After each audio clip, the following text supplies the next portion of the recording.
yeah, we back with the ReZero on the ReZero because you know what? We still gotta watch part 4 of the Sloth. If I don't know, there was like words there or something like that, or some like crazy editing happening.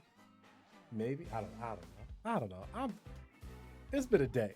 And I want to enjoy the rest of my day by watching some ReZero, even though that's a weird sentence. Without further ado, let's hop in this bad boy. Don't forget to like, comment, subscribe. After losing my family when I was younger, all I had left was myself. But despite my tragic past, I was still a high and proud woman of the Oni race. I now lived in a village full of many humans who had been rejected by society, yet for some reason, they accepted me. As time went on, I started making friends with them. I established a daily routine and eventually became satisfied with my ordinary, peaceful life. Finally, I was comfortable once again, and for that, I was glad. It was when I had thoughts like these that they all disappeared in a scene of flames.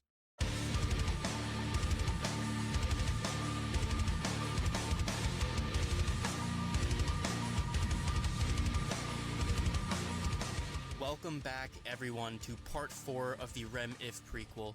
This is the final part of the series, and we will be covering the last 3 chapters, starting with the interlude, then chapter 6, and finally the epilogue. Last video, we learned that the Dark Tia is actually an Oni woman borrowing her appearance and her powers. That's right. This interlude is actually the Oni woman's backstory, and because she hasn't been named yet, I think I'm gonna read it from her perspective to make it easier to understand. Before I begin though, I have to warn you, there is a brief appearance of a character that will also appear in Arc 5, also known as Season 3. I will be using this character's official artwork, and I'm going to include all the details that this chapter provided. That being said, I still think anime-onlys can watch this without any problems, because the spoilers are so minuscule that you probably wouldn't have even known you got spoiled if I didn't tell you. Anime-onlys sound so disrespectful. If you still want to skip them though, check the description for timestamps. But without further ado, let's begin right where we left off. Hey. Okay, who's in the studio with this? Who taught me to grow crops. The elderly neighbors who showed me kindness. All of them burned. I was the only one who survived. The hooded figures overpowered me and laughed as my body slowly burned in the fire. Good old witch's cult. As I lied there helplessly, I heard another woman's insane voice approaching me slowly. The voice was both psychotic and wicked, and it echoed inside my head, tormenting me. Gluttony? As if I wasn't already suffering enough, the crazy woman walked up to me and poured something disgusting into my body. The dragon one. Oh my god. It creeped in through my ears and slithered around inside me, violating my body. The one that transforms. I can't remember which one. The crazy woman taunted me while the other witch cultists laughed. I shrieked in agony as not just my body but my soul rejected the repulsive liquid flowing through my insides. Work's all done, the crazy woman said as she walked away. But even after she left, her voice kept echoing inside my head. Suddenly, my nose could detect the witch's scent for the first time. I could smell the people that tortured me and burned my village. The disgusting thing she poured into my body somehow advanced my sense of smell.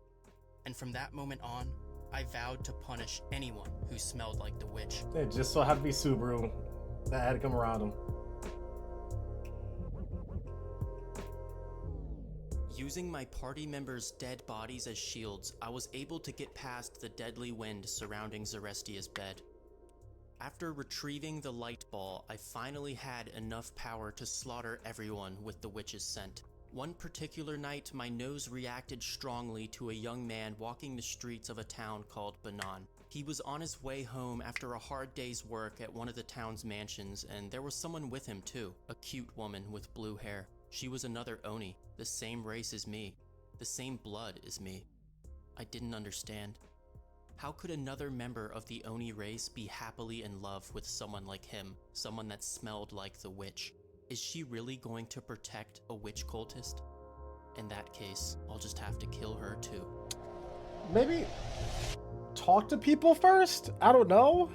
Like, they don't seem like incredibly insane, like the witches, all the witch cult peoples. Every single one of them is the same. Collapsed after I threw her against the wall. Her scream sounded familiar. Damn. Her voice is the same one I hear endlessly telling me to kill. I lifted her up and drained her of her power. I watched as her existence slowly turned into dust. With her last breath, it sounded like she was trying to say someone's name. However, it didn't matter to me. The woman crumbled into dust, and her remains were scattered by the blowing wind. Finally, my power was complete. All that's left now is to get my revenge, not only on the enemy with the scent of the witch, but also that woman who's close with him. Killing both of them is the only thing that will comfort me. No, you attacked them. My atonement. It isn't hatred. It's my duty. Why don't you go for the person that destroyed your village? What? What? Okay, whatever. Okay. Rem was laying in bed at the clinic with Subaru at her side. The child would be born any second now, but Rem second guesses herself. She reflects on her past and admits that she was a bad child and a bad sister, so maybe she'll be a bad parent as well. Subaru tries his best to comfort her, but she asks him again if he regrets all of this. Subaru was quiet for a bit, but after a moment he rubbed his eyes and then spoke up. No, Rem, that's not it. I've been saved. My entire life I've been running. I ran away from my parents. I ran away from reality. I even ran away from the promise I made. I threw away everything and ran away with you. But even after all that running, when I heard that we had a child, I was happy. And that's what saved me. Rem was speechless after Subaru finished talking. Her red face got even redder, and with tears in her eyes, she gave Subaru a slight smile and told him, but Subaru funny. is kicked out of the room by the doctor because Rem's about to give birth and Subaru would just get in the way. Too bad you're outside of the clinic, though, getting hunted by a homicidal Oni. We've got business to take care of. Powers of a god. Says. Reaching into his kimono, he reveals a bracelet identical to the one he gave Tia. Apparently, these bracelets have magical power as long as there's two of them. But Hallibal's bracelet lost its magical power, meaning that something bad happened to Tia. When Hallibal and Subaru realize this, the two of them agree to avenge Tia and stop this Oni woman once and for all. Avenge? What, kill her? The slaughterous wind turned everything to dust. Hallibal's throwing knives were repelled by the wind attacks. No matter how many he threw, he couldn't hit the Black Tia. The Black Tia was busy dealing with Hallibal, but she couldn't ignore the stench in the air. The witch's scent was getting stronger, and it disgusted her, to the point that she couldn't take it anymore. She ignored Hallibal and went straight for Subaru. You know, your face is a lot cuter when you smile. Almost as cute as my wife's, Subaru Classic says. Subaru. The Dark Tia replies with die, and then shoots at him with wind magic, which is blocked by a knife thrown by Hallibal. Shit! She chases them across rooftops, blasting wind magic at them. All the while, the voice in her head continues telling her to kill. But she senses that they might be leading her to a trap, so she was hesitant to leave the rooftop. However, something happened that made her lose all sense of reason. Her killer showed up. Oh, he said to bring out the... The witch's scent intensified, and the Dark Tia lost control. She jumps down and shoots a blast of wind at Subaru, and Hallibal launches him into the sky, but wasn't able to avoid the attack himself. He apologizes to Subaru, and then dies. The Dark Tia felt joy after confirming the kill, and looked up at Subaru, her next target. I think it was the first time I've seen him die. Her head told her to tear his body limb from limb, and then bring his remains to his wife to teach her a lesson. But while Subaru's flying through the air, he shouts, "Do it now!" And then suddenly something was thrown at the Black Tia from every direction. It was a bunch of wet pieces of cloth slowly flying towards her. What? She still had plenty of time to kill Subaru though, and without Hallibal, Subaru had no way of dodging the attack. But the voice inside the Dark Tia's head telling her to kill suddenly changed. "I don't want Rem to hate me," it said, and then the Black Tia froze. She couldn't move her hands or legs. She couldn't kill, and she couldn't dodge the wet pieces of cloth. Why they hit wet her cloth? and wrapped around her body over and over. She screamed as if her skull was breaking as the sharp scent of alcohol entered her nose. Oh, interesting. What? Her body lost its form and started coming off as if it was ice melting. She lost all her power as well and was now nothing more than a regular Oni. "I'm sorry," Hannibal says, and sticks a knife through the center of her chest. I thought he died. Died? Did he? What? Remember, Hannibal is trained in the art of curses, and to apply a curse, you have to touch someone. Well, Hannibal infused some of his fur and nails into his weapons so that they can apply curses as well. This means that in Chapter 2, when Hannibal threw a knife into the woman's back, he applied a curse to her. 3 of the Hannibals throw knives at her, and she manages to block 2 of them, but the third pierces through her thin back. So this whole time, she's actually been a lot weaker than she would have been if Hannibal didn't curse her during their first encounter. This really says a lot about how smart and powerful Hannibal really is, and also how that's a little scary. the great spirits are as well. Being able to operate this efficiently under the effects of a curse definitely implies tremendous power. Anyway, Subaru apologizes to the dying Oni woman. He tells her that he's not a witch cultist, he's a father, and that's why he had to kill her. Protecting his pregnant wife was his only concern. "I hate her," the Oni woman says. She was talking about Rem. Of course. Her eyes weren't looking at Subaru or anywhere in this world. They were looking at something that doesn't exist. It was the happiness she was supposed to have, the life that was stolen from her. All she had now was hatred and jealousy towards Rem. No, it was envy. Sad. "What's your name?" Subaru says. The girl tried to talk but couldn't get the word out, but from what Subaru could hear, her name was Reese. As the light left her eyes, Subaru vowed to never forget her name. But her envy was something Subaru would never speak of again for the rest of his life. Christ. Subaru thanks Hannibal for going along with his plan. The whole town had helped out, actually. Tia was very popular, so the town was more than happy to help avenge her. The plan ended up being a success, as there were no victims other than the Oni woman, but that was unavoidable. I guess I'm not understanding why alcohol would have a wind comes down across the garden, melted the body a white off? figure to the ground. Oh, she's back. So yes, Tia was back. A great spirit can't die easily, I'm guessing? I mean, guess we're gonna find out. Many hundreds of years ago, long before there were witches and dragons, the great spirit Celestia roamed the continent freely, using her magic as she pleased. That's cool. With her hands, she produced fire. With her legs, she dug up the earth. With her tail, she created water. And with her mouth, she controlled wind. The great spirit had a friendly relationship with the people of the world. She would do favors for them, and they would offer her gifts in return. Is that a picture from However, oh my god, there that was was a time when the people asked her for fire. Just fire. But Celestia wanted to use wind magic as well, as wind magic was her symbol of freedom. Oh my god, what was So that? she Oh gave my the god, what people anime both was that? Fire and wind, and the combination of the two resulted in the country burning to the ground. Celestia didn't understand why what she did was wrong, so the people turned against her. They invited her to a celebration and gave her alcohol to drink. She didn't understand what alcohol was, so she drank everything they gave her. And eventually she passed out, and that's when the angry citizens got their revenge. Oh, what the... Oh. No. When Celestia woke up, she was missing all her limbs. Her arms, legs, and tail were gone, and with them, her ability to use fire, water, and earth magic disappeared as well. So that's why she could only use Give wind. it back, she said. Interesting. But the people wouldn't listen. Instead, they showered her with alcohol and set it on fire. But Celestia still had her head, her mouth, her fangs, and her wind. Not a single person survived. Celestia killed everyone she saw, even those who were innocent.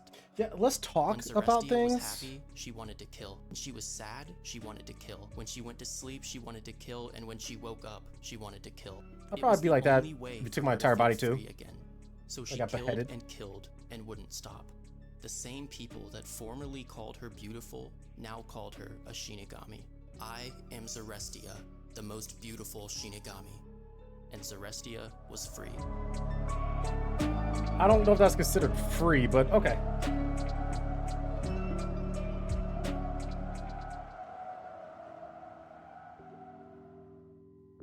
Rem was in terrible agony. Giving birth was so painful that she couldn't even feel the horn coming out of her head. She focused all her energy into the baby, closed her eyes, and tried her best to push through the pain. But when she opened her eyes, she saw something unexpected. It was no hallucination. Tia truly was standing there, smiling with a murderous look in her eyes. It was a genuine smile, but it was completely full of bloodlust. She was wearing the white outfit, so it was definitely the good Tia. However, the aura she gave off was exactly the same as the bad Tia, which meant, "You got your light ball back," Rem says. Okay. Tia gets embarrassed and starts nervously playing with her hair, and with a red face, Tia timidly confirms Rem's suspicion. Rem wasn't afraid, but she had to ask, "Tia, are you going to kill me?" After a moment of suspenseful silence, Tia answers her, "I want to, but I love you guys, so I won't kill you."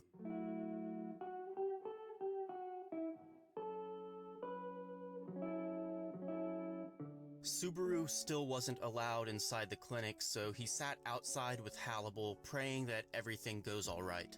He prayed to every deity he could remember, and even added Tia's name right at the end of the list. Hannibal asks him if he's decided on a name for the child yet, which of course he had. Subaru says that if it's a girl, he wants to name her Spica, and if it's a boy... Ew! Before he could finish, the clinic door opened and Rem walked outside. Whoa, that's a hell of a In her visual. arms, she was holding her Groceries. newborn son. Grocery bags. She gave birth to a turnip. The anime I was thinking it was Dr. Stone. That's what that was. Rigel, it's time to go to That was school. fun. Picture of said Dr. Rem Stone. to the 6-year-old boy with light blue hair. What? Rigel was a sassy, energetic kid, just like his father. Except Rigel was also different from his father in a lot of ways. Rigel. For one, he was able to produce a single horn from his forehead, which would gather mana and fill his body with strength, making him feel like he could do anything. That's pretty cool. He avoided showing his horn around his mom because he knew she felt guilty that he was only born with one. Rem was actually pregnant again, and Rigel made it clear that he wanted the baby to be his little sister. For some reason, Rigel is a major cis-con. But anyway, on the way to course school, he is. Rigel runs into his uncle Why would it be? Hannibal, who's been secretly training him in the arts of this shinobi. Classic Uncle Obviously, Hannibal. Rem and Subaru have no idea that Hannibal's been doing this.